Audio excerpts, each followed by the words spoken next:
Y en San Luis Potosí, el dueño de un bar también fue asesinado.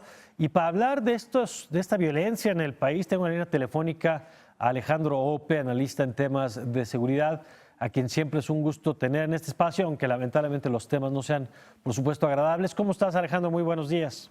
Buenos días, Mario. Buenos días al auditorio. Oye, te escuchaba ayer con Denise Merker y te leía también ayer en el periódico El Universal, donde decías este debate sobre si bajó 0.5 o 5% con respecto al mes pasado el número de homicidios, en realidad es irrelevante porque cuando ponemos en perspectiva dónde estamos hoy comparados con dónde estábamos en el año pasado, el repunte de la violencia es evidente, más allá de cualquier discusión, Alejandro.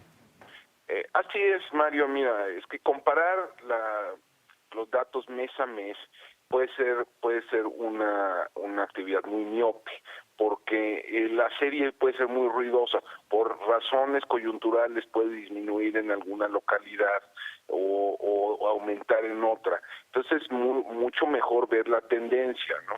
Entonces, en el caso de octubre, en efecto, disminuyó con respecto a septiembre, tal como lo dijo el Comisionado Nacional de Seguridad Pública. Pero si uno compara octubre de 2015 contra octubre de 2016, el incremento es mayúsculo. Estamos hablando de 37% del número de homicidios a nivel nacional.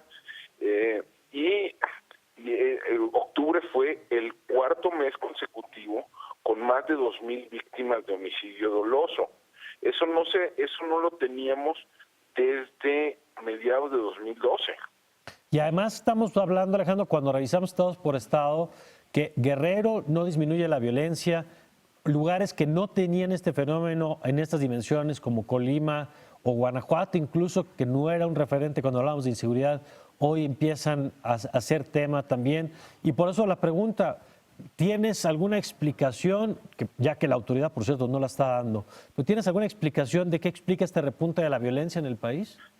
Ninguna enteramente satisfactoria, pero déjame tratar de apuntar algunas hipótesis. Una es que la fragmentación de grupos criminales probablemente se ha acelerado con la captura de más y más cabecillas del crimen organizado. En segundo lugar, pues deberse por ejemplo, para el caso de Guerrero en particular, al incremento de las exportaciones de heroína, ¿no? Y a la producción de amapola.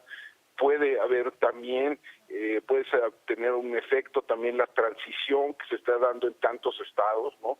Y donde las instituciones de seguridad y justicia deficientes de por sí se ven en un proceso donde nadie toma decisiones, ¿no? Porque están en medio de la transición.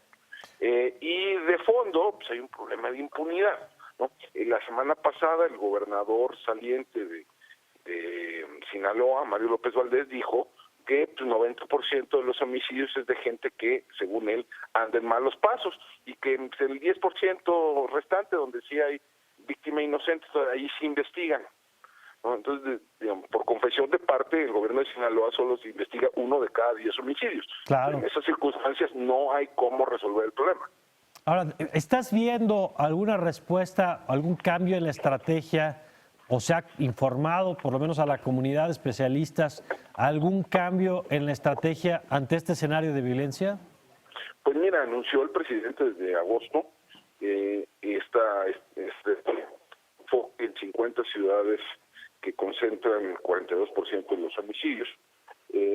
Esa estrategia supuestamente está en curso.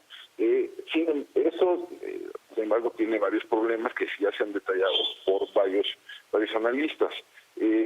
Uno en particular, que se escogió el número absoluto, no la trayectoria y no la tasa.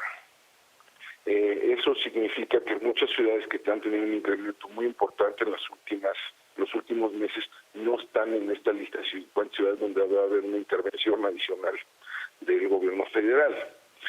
Por ejemplo, ninguna ciudad de Veracruz, ¿no? Ninguna ciudad de Veracruz, y además incluye algunas demarcaciones donde hay una violencia endémica, ¿no? Por ejemplo, Iztapalapa, Gustavo Madero, la Ciudad de México, que los homicidios en 10 años. Entonces eso requiere intervenciones de más largo aliento. Por último, Alejandro, quisiera conocer tu opinión sobre esta decisión de prácticamente matar el programa de prevención del delito, al que se había dicho que era la apuesta, la innovación, digamos, de este gobierno frente a la estrategia de choque de la administración pasada, y que los hechos pues la han ido asfixiando, ¿no? Así es, mira, el Programa Nacional de Prevención del Delito tenía un problema de fondo, que es que no había ninguna evidencia concreta de que previniera un solo delito. Entonces, cuando llegan restricciones presupuestales en Hacienda, pues en Hacienda piden cuentas y lo único que le dicen es que se atienden factores de riesgo. Entonces, pues, era un blanco bastante sencillo cuando llegan las tijeras. Pues el tema es que a lo mejor, como dices, no había indicadores de resultados, pero tampoco hay una explicación de por qué se cambia la política, ¿no? Pues sí, lo que pasa es que era más un revestimiento que un cambio fundamental de política, ¿no? El programa siempre fue muy pequeño en última instancia. En su pico creo que tuvo 2.600 millones de pesos, que en términos de presupuesto federal o de otros programas sociales es muy pequeño. Bueno, pues te agradezco, Alejandro, que nos hayas tomado esta llamada y mantenemos, por supuesto, la comunicación para tratar de entender qué está pasando con ese tema de la violencia y la respuesta del gobierno. Claro que sí, Mario, muchas gracias al auditorio. Gracias a ti, Alejandro Ope, una de las voces que hay que escuchar sin duda cuando hablamos de estos temas.